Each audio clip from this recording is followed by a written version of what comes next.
एक बार फिर स्वागत है आप सभी का हमारे YouTube चैनल RN क्लासेस में। आरआरबी एएलपी और टेक्नीशियन का सीरीज मैं कंटिन्यू आप लोगों के लिए ला रहा हूं और मैं आज इस वीडियो में कुछ इंपॉर्टेंट जो न्यूमेरिकल्स हैं उसके बारे में डिस्कस करूंगा। जो एग्जाम ओरिएंटेड है मैं उसी पे फोकस करूंगा, तो आप लोग इसको देखिए। और ये एग्जाम में पूछे हुए क्वेश्चंस हैं। लगभग मैं कोशिश करूंगा कि 4 से 5 वीडियो लाऊं एग्जाम से पहले और आप लोग सारे टॉपिक का न्यूमेरिकल देख लें। तो ये शुरू करते हैं। पहला क्वेश्चन क्या है, दिया गया है कि क्रमशः 20 किलोग्राम और 50 किलोग्राम वजन वाली दो वस्तुओं के बीच आकर्षण का बल कितना होगा यदि उनके बीच की दूरी 2 मीटर हो। तो पहले देखिए उसको हम लोग करते हैं सॉल्व। एक है 20 केजी की वस्तु और एक है 50 केजी की। दोनों के बीच की दूरी कितनी है? 2 मीटर। तो फोर्स आपसे पूछ रहा है। अच्छा, आप लोगों ने पढ़ा होगा कि जब दो वस्तु का मास दिया रहे और दोनों के बीच की दूरी दिया रहे तो एक ग्रेविटेशन में फॉर्मूला पढ़ा होगा, F बराबर G m1 m2 by are square. ये तो पढ़ा था। यहाँ पे m1 m2 पता है, r भी पता है, और g का मान क्या होता है पता है? g का मान होता है जिसको हम लोग सार्वत्रिक गुरुत्वाकर्षण नियतांक कहते हैं, वो होता है 6.673 into 10 to the power -11 newton metre square पर केजी स्क्वायर। क्लियर? अब इस पे सारा मान हम लोग पुट कर देते हैं। तो g का मान हो जाएगा 6.67 इंटू 10 टू द पावर -11। जो आपका m1 है वो 20 केजी है, जो m2 है वो 50 केजी है, और ये कट कटा के टोटल जो नीचे में डिस्टेंस का स्क्वायर है, दो दोनों 4 हो जाएगा। अब इसको आप लोग सॉल्व कर लीजिएगा। जब सॉल्व कीजिएगा तो मैं इसका आपको डायरेक्ट आंसर बताता हूं। जब इसको सॉल्व करोगे ना तो ये कुल आ जाएगा इसका 166.75 into 10 to the power -10 newton आ जाएगा। यानी कि ऑप्शन नंबर डी इसका करेक्ट आंसर हो जाएगा। बाकी आप लोगों को ये फॉर्मूला पे ध्यान केंद्रित करना है, ये फॉर्मूला आपको आना चाहिए। ठीक है, अब मैं अगला क्वेश्चन देखता हूं क्या है। अगला क्वेश्चन है कि जब 21 न्यूटन के एक बल को, यानी कि फोर्स यहां पे दे रखा है कितना? 21 न्यूटन। क्लियर? और वस्तु का वजन दे रखा है कितना? मास दे रखा है कितना? 3 केजी।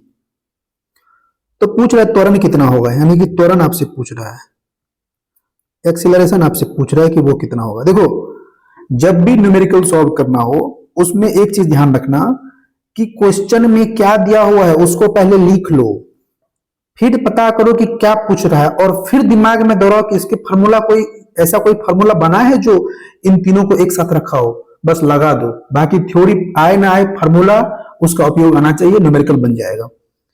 99% न्यूमेरिकल ऐसे ही बनता है। आप जेई और आईआईटी की तैयारी नहीं कर रहे हो जो आपको एक्स्ट्रा दिमाग लगाना है, आप रेलवे की तैयारी कर रहे हो, छोटे मोटे फार्मूले से काम चलना है आपका। तो फोर्स है, मास है, ए है। न्यूटन का दूसरा नियम F बराबर m गुना ए, जहां पे F कितना है?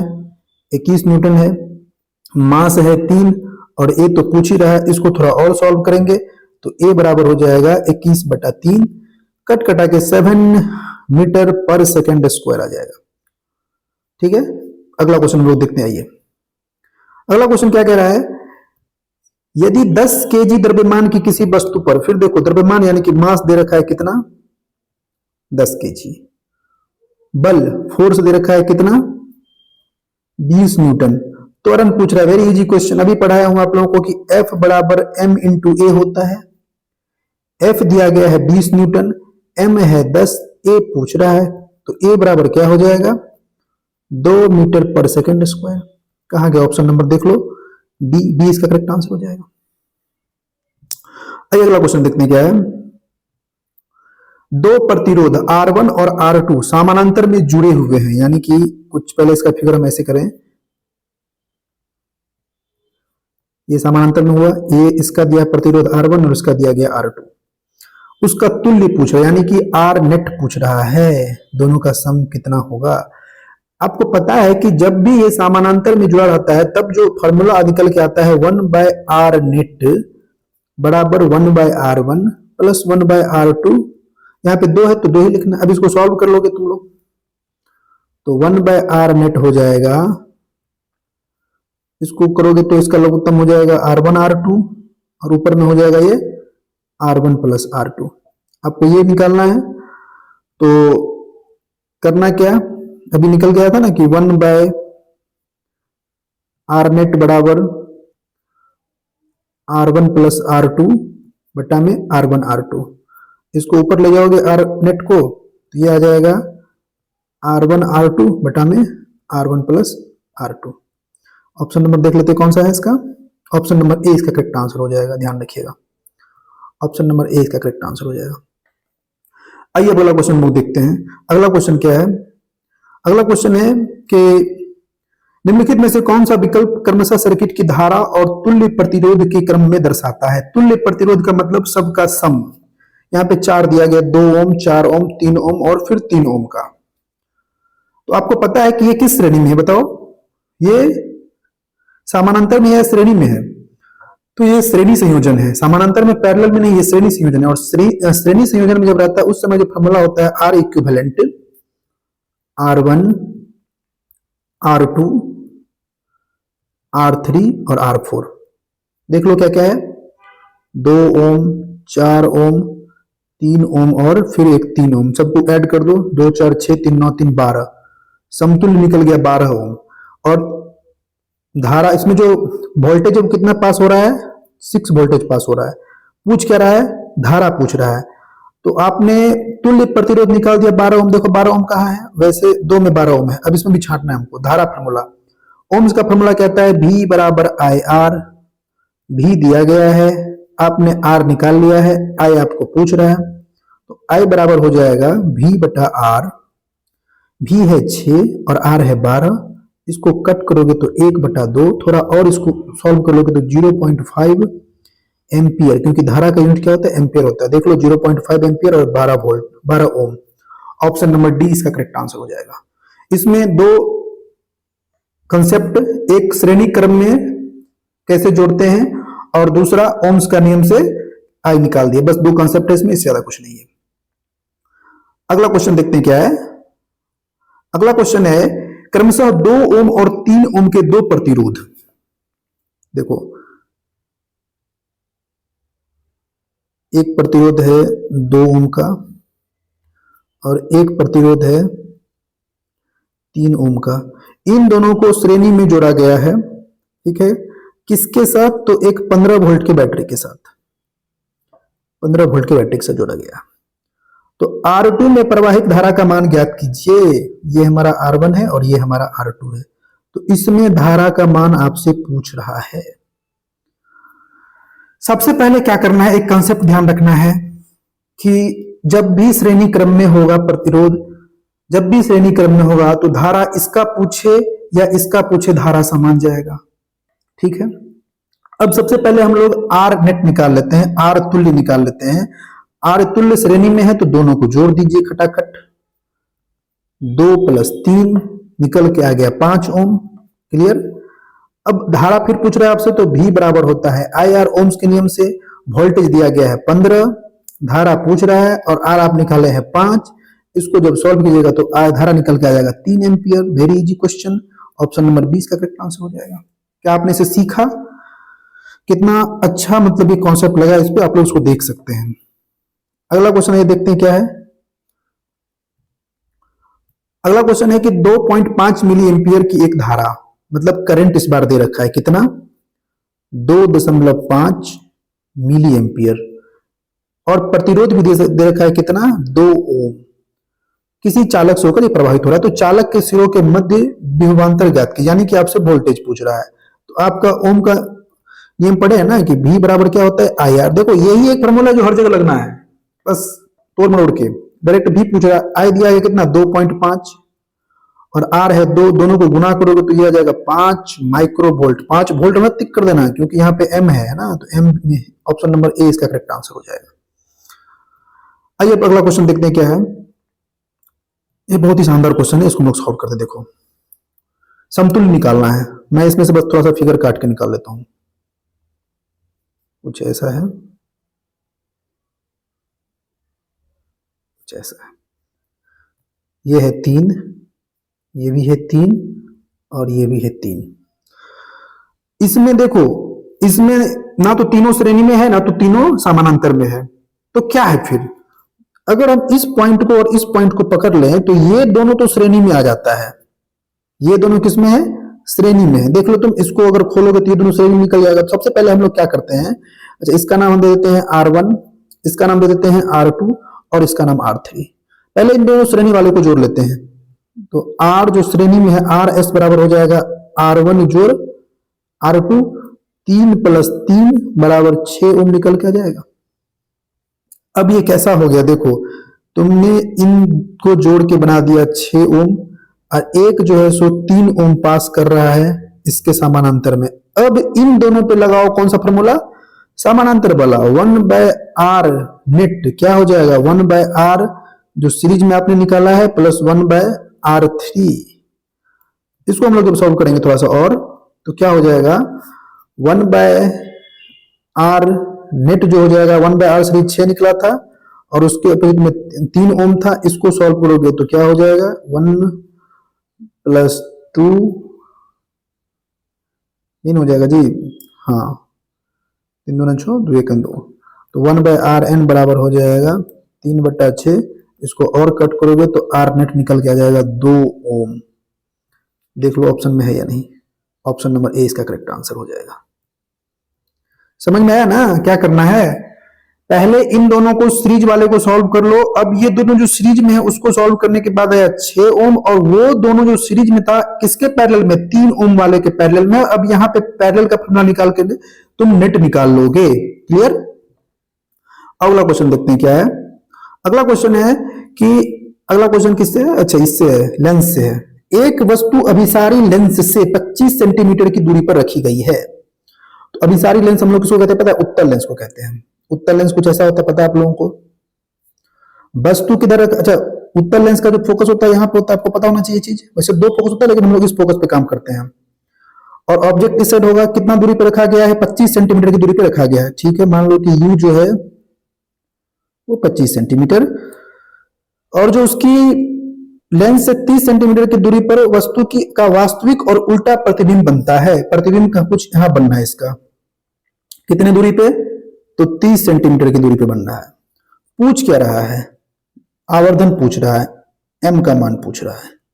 सबसे पहले जब भी दर्पण और लेंस का हम लोग फॉर्मूला लगाएंगे उससे पहले हमको एक ध्यान रखना है, साइन चेंज कर लेना है तो आंसर कभी नहीं मिलेगा।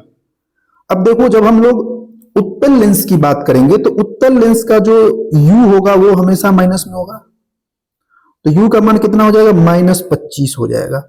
अभी इसको बोलोगे कि तुम लोग सर कि कैसे इसको माइनस प्लस करो, कुछ नहीं करना, यहां से एक लाइन खींच लो। अभी इसको मान लो x एक्सिस, इसको मान लो y एक्सिस। अब 10th में मैथ पढ़े होगे, इधर वाला हमेशा प्लस में होता है, इधर वाला माइनस में होता है, फिर इधर माइनस इधर प्लस में होता है, बस इतना ही तो खेला है इसमें, कुछ करना थोड़ी ही है। ओरिजिन की इस तरफ प्लस में, इस तरफ माइनस में, ओरिजिन के ऊपर प्लस में, नीचे माइनस में। अब क्या है, ओरिजिन की और वस्तु कहाँ रखा गया, ओरिजिन के लेफ्ट में रखा गया, तो यू माइनस हो जाएगा। और इमेज कहाँ बनता है आपको पता है उत्तल लेंस में, कि इसके अपोजिट साइड में बनेगा, तो ये हो जाएगा +30। ये साइन का खेला आपको समझना पड़ेगा, अगर साइन आप नहीं चेंज कर पा रहे तो आप सॉल्व नहीं कर पाओगे। अच्छा अब फॉर्मूला क्या होता है, लेंस में जो आवर्धन का फॉर्मूला होता है m बराबर v/u होता है। v कितना है, 30 है, u कितना है, -25 है, कटा के कितना आ जाएगा, 6 - 6/5। कहाँ है ऑप्शन, देखो तो है क्या, ऑप्शन नंबर 20 का करेक्ट आंसर हो जाएगा। तो आपको क्लियर करना पड़ेगा कि फॉर्मूला लगाने से पहले उसका साइन, वस्तु की दूरी, प्रतिबिंब की दूरी और फोकस, यही तीनों साइन है जो इंपॉर्टेंट है। और ये आप कैसे पता कर पाओगे, इसके लिए आपको थोड़ा सा डीप में जाके जो उसका 6-7 मतलब यहां से ऑब्जेक्ट रखेंगे तो कहां उसका प्रतिबिंब बनेगा, कैसा बनेगा, वो बस याद कर लो, आपका काम आसान हो जाएगा। आइए हम लोग अगला टॉपिक देखते हैं, अगला क्वेश्चन देखते हैं क्या है। अगला क्वेश्चन है कि एक कार के रियर व्यू दर्पण के रूप में प्रयुक्त एक उत्तल दर्पण, अच्छा कार में उत्तल दर्पण होता है पता है, अच्छा उत्तल दर्पण कैसा होता है, हाँ देखो ये तुम्हारा हो गया उत्तल दर्पण, क्योंकि इसका जो परावर्तक सतह होता है वो बाहर की तरह निकला हुआ रहता है, ये ध्यान रखना। इसका फोकस यहाँ पे रहता है, ऑब्जेक्ट इधर रहे पीछे है ना, तो ऑब्जेक्ट क्या है, बस है। जब फोकस दूरी दिया है 2, तो फोकस दूरी इसका कितना है, 2 मीटर है। वस्तु की जो दूरी है वो दिया रहा है 3 मीटर। पूछ रहा है कि उसका प्रतिबिंब कहाँ बनेगा, आपसे मतलब कि भी का मान पूछ रहा है, प्रतिबिंब कहाँ बनेगा, कितना दूरी बनेगा वो पूछ रहा है। फिर यहाँ पे वही काम करना है, साइन, क्या करना है, साइन। फोकस जो है दर्पण का, जो उत्तल दर्पण का है वो क्या होगा, इधर की तरफ होता है, तो ये पॉजिटिव में हो जाएगा +2 मीटर। वस्तु की जो दूरी है, देख लो यहाँ पे ओरिजिन है उसके इस तरफ हमेशा माइनस में रहता है, -3 मीटर। मिरर का फॉर्मूला क्या होता है, 1/v + 1/u बराबर 1/f होता है। क्लियर। 1/v आपसे पूछ रहा है तो 1/f - 1/u, 1/f 1/2 -1/-3, ये कुछ ऐसा हो जाएगा 1/2 + 1/3। इसको सॉल्व कर लो, आपका आंसर आ जाएगा। इसमें ज्यादा अधिक दिमाग लगाना नहीं आपको।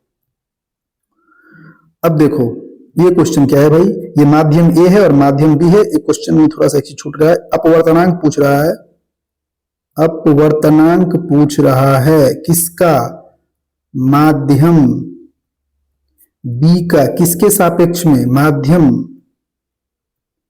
ए के सापेक्ष में पूछ रहा है, ध्यान रखिएगा। माध्यम बी का पूछ रहा है, माध्यम ए के सापेक्ष में पूछ रहा है।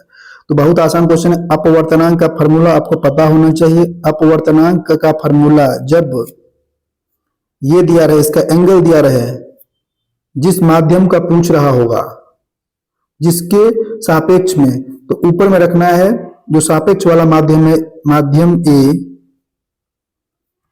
का एंगल, और नीचे में माध्यम बी का एंगल। माध्यम ए में जो आपका एंगल ऑफ, उसको हम लोग कहते हैं sin i बटा में होता है sin r, कुछ ऐसा होता है फॉर्मूला इसका। sin i, sin 45 कितना हो जाएगा,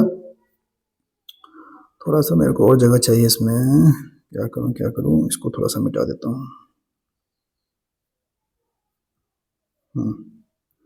sin 45 और बटा में sin 30, इसको सॉल्व करोगे तो sin 45 1/√2, ये हो जाएगा 1/2। इसको कट कटाए कितना हो जाएगा, ये √2 आ जाएगा, यानी कि ऑप्शन नंबर 20 का करेक्ट आंसर हो जाएगा। अपवर्तनांक का ये फॉर्मूला आपको ध्यान रखना है, sin i/sin r। आइए अगला क्वेश्चन देखते हैं क्या है। दो माध्यम, एक माध्यम ए है, ये माध्यम ए है और ये माध्यम बी है। अब इसमें क्या दिया गया है कि प्रकाश की चाल कितना है इसमें, 2 × 10⁸ मीटर पर सेकेंड। बी में दिया गया 2.25 × 10⁸ मीटर पर सेकेंड। तो माध्यम बी के सापेक्ष में माध्यम ए का अपवर्तनांक किसके बराबर है। तो यहां पे जो अपवर्तनांक का फॉर्मूला निकल के आएगा वो क्या आएगा, अब जरा देखो। एक तो फॉर्मूला होता है sin i/sin r, यहां पे वो लगना नहीं क्योंकि यहां पे जो है सो एंगल का मान नहीं दिया गया, यहां पे दिया गया है प्रकाश की गति, इसको काट दो। यहां पे दिया गया है माध्यम में प्रकाश की गति। तो अपवर्तनांक पूछ रहा है माध्यम बी का माध्यम ए के सापेक्ष में। तो माध्यम बी में जो प्रकाश की गति है वो लिखना है 2.25 × 10⁸ मीटर पर सेकेंड, और जो माध्यम ए है उसको नीचे लिखना है। ये दोनों कटकटा के कितना आ जाएगा बताओ, 1.125 आ जाएगा इसका अपवर्तनांक। ऑप्शन नंबर 20 का करेक्ट आंसर हो जाएगा, ध्यान रखना। देखो फॉर्मूला को उपयोग करना थोड़ा सीखना पड़ेगा आप लोगों को। अगर गति दिया गया है ना, गति दिया गया है और जिसके सापेक्ष में पूछ रहा है उसको नीचे रखना है, ठीक है। जिस माध्यम का आपको पूछ रहा है उसको नीचे रखना है, ध्यान रखिएगा। क्लियर। और अगर सीधा आपको वो निकालना है, मतलब एंगल दिया गया, तो sin i बटा sin r कर देना है, ठीक है। sin i से क्लियर हो जाएगा कि कौन किधर से आ रही है, वो रे, तो sin i जिसमें जा रही है वो sin r। अगला क्वेश्चन क्या है देख लो। अगला क्वेश्चन दिया रखा है 5 डायोप्टर वाले एक उत्तल लेंस को 3 डायोप्टर वाले क्षमता वाले एक अवतल लेंस के साथ जोड़कर रखा गया है। सबसे पहले देखते हैं हम लोग उत्तल लेंस। उत्तल लेंस का पावर मान लो कि यहां पे P1 दिया गया, कितना दिया गया, 5 डायोप्टर। अब जो अवतल लेंस है उसका पावर मान लेते हैं P2 है, उसका कितना दिया गया, 3 डायोप्टर। ये तुम्हारा है उत्तल लेंस, ये तुम्हारा है अवतल लेंस। उत्तल लेंस का जो फोकस होता है वो प्लस में होगा, अवतल लेंस का जो फोकस दूरी होगा वो माइनस में होगा। फॉर्मूला पढ़े हो कि पावर बराबर होता है 1 फोकस दूरी। उत्तल लेंस का फोकस क्या है, प्लस में है तो पावर भी प्लस में होगा। अवतल लेंस का फोकस क्या है, माइनस में, तो पावर भी माइनस में होगा। यहां तक का काम आपका क्लियर मैं कर दिया हूं। यहां तक का काम क्या हो गया, क्लियर हो चुका है आपका। अब दोनों को जोड़ना है, दोनों को जोड़ना है तो P बराबर हो जाएगा P1 प्लस P2। जोड़ दो, P1 कितना है plus 5 dioptre, P2 minus 3 dioptre, ये पावर निकल के आ गया 2 डायोप्टर। पावर निकल गया, पूछ क्या रहा है कि इस संयोजन का फोकस दूरी कितना होगा, तो पावर निकल गया तो फोकस निकालना है, तो F बराबर क्या होता है 1/P होता है, 1/2 यानी कि 0.5 मीटर। मीटर में तो ऑप्शन दिया नहीं, सेंटीमीटर में है तो इसको सेंटीमीटर में कन्वर्ट कर दोगे तो हो जाएगा 50 सेंटीमीटर। ऑप्शन नंबर ए इसका करेक्ट आंसर हो जाएगा। बहुत ही आसान क्वेश्चन था, बहुत ही प्यारा सा क्वेश्चन था, आप लोगों को इसको आना चाहिए सॉल्व करना। और मैं आपको बार बार बता रहा हूं कि जब भी लेंस दर्पण की को सॉल्व कीजिए तो साइन कन्वेंशन प्लस माइनस को ध्यान में रख के कीजिए, अदरवाइज आपका जो आंसर है वो नहीं मिलेगा, है ना। तो ये आपका था लास्ट क्वेश्चन, और मैं कोशिश करूंगा कि आप लोगों के लिए बहुत जल्द जो है सो न्यूमेरिकल पे लगातार 4-5 क्लास लाऊं, क्योंकि यहां से लगातार 4 नंबर आपका फिक्स है। आप लोग ये सारे के सारे प्रीवियस ईयर क्वेश्चन है, आप लोग से खास दिशा निर्देश में ये दे सकता हूं कि जितने भी फॉर्मूला है उसको पहले तैयार कीजिए, फिर लगातार उसको क्वेश्चन लगाइए, ताकि आप फिजिक्स के 3-4-5 न्यूमेरिकल पूछेंगे उसको बराबर आप कर पाओ। मिलते हैं अगले वीडियो में। इस वीडियो में इतना ही, देखते रहिए और चैनल को सब्सक्राइब कर दीजिए। धन्यवाद।